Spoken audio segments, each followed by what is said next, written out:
Hi hobby friends. Magenta, green, black and white. 4 paints, but a whole world of color. This week we're diving into the Limitless Minis Limited Palette Challenge, and this one is a doozy. If you aren't familiar with limited palettes or the Limitless Minis Challenge, I'll link the videos from last year for you to check out, but here's the basics. Paint 1 mini using only 4 paints. That's it. Stick around if you fancy getting involved though, because I will be going through the details in a little bit. Okay, that is our guy primed black and a very simple zenithal highlight done with white ink, but that is the last you'll see of the airbrush this time. Honestly, you could pass up on the zenithal altogether with no problem. I only do it on projects like this to help me see the forms of the mini a little bit better in the early stages. We'll be working with opaque base layers this time, so all of this information will be gone. Okay, now it is time for the real paints. On my palette are Liquitex Acrylic Gouache Hooker's Green, Quinacridone Magenta, Mars Black and Titanium White, and that is it for the whole project.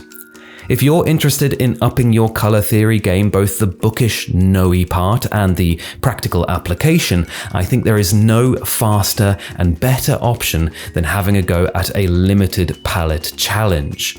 By squeezing down all of your options, you have to put all your effort into extracting as much color information out of these few pigments as you can, and that forces you to make clever choices with your paints. Which color is warm? Which one is cool? How can we give the impression of red even though there is none? What do green and magenta really mix down to, and how many different colors can we get out of that mix? Here you see me basing all my skin tones on this little guy in a rich, desaturated purple made by mixing magenta with Mars Black. When that's down and still pretty wet, it's time for some color mixing magic. Into the black and pink goes green, and check this out, we end up with a beautiful, rich, warm brown.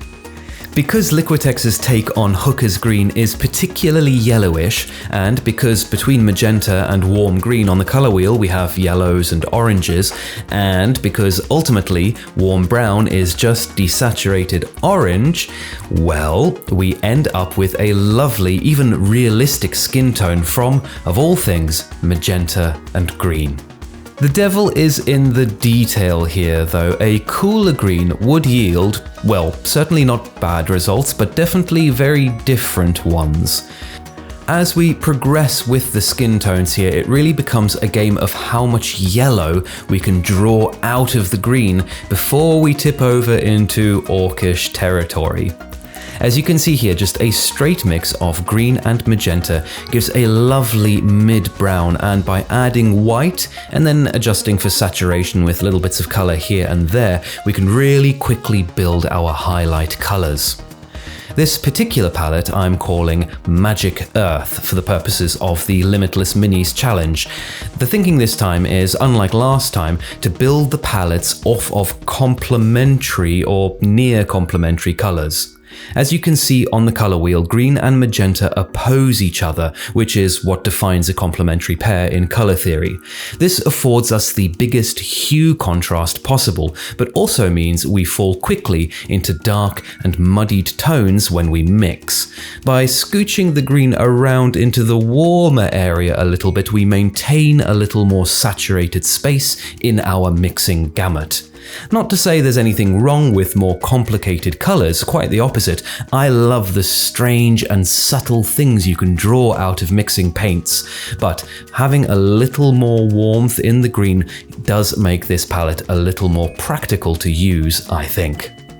These color choices also put us in the interesting position of having our cooler tone in the red end of the spectrum and our warmer one in the green, which is perhaps a little backwards to what you'd expect. The other palette for this year's challenge, by the way, is called Radiant Ocean, and it comprises phthalocyanine blue, green shade, and yellow oxide, plus black and white again. If you want to take part, all you need to do is paint up a mini in one of those two palettes and either hashtag it on social media with Limitless Minis, or you can jump into the Discord server linked below and show off your efforts there. You can also get some options for other paints from different makers there too.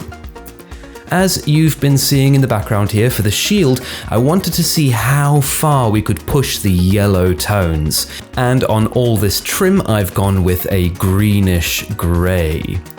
I must say a huge thank you to my patrons whizzing by now as I fiddle with these twirly bits of metal. If you fancy throwing a little financial support my way, you can do so at the linked Patreon account below, and of course you can always share the love free of charge by clicking all the clicky things below and liking and subbing right here on YouTube. Time for a little eye-catching zing now, painting up that skirt in a warm, limeish green.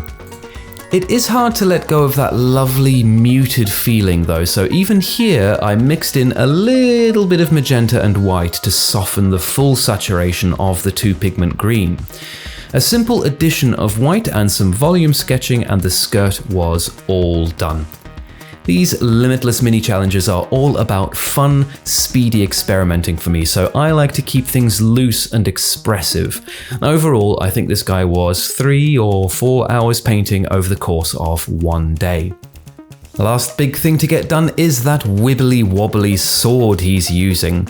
Since that magenta is our cooler color, I tinted the base grey just ever so slightly with that pink, and then built a simple, sketchy, non-metallic metal up with white additions, and a quick yellow glaze slipped onto one side at the end to vaguely gesture at some sort of different environmental elements that might be being reflected in the blade.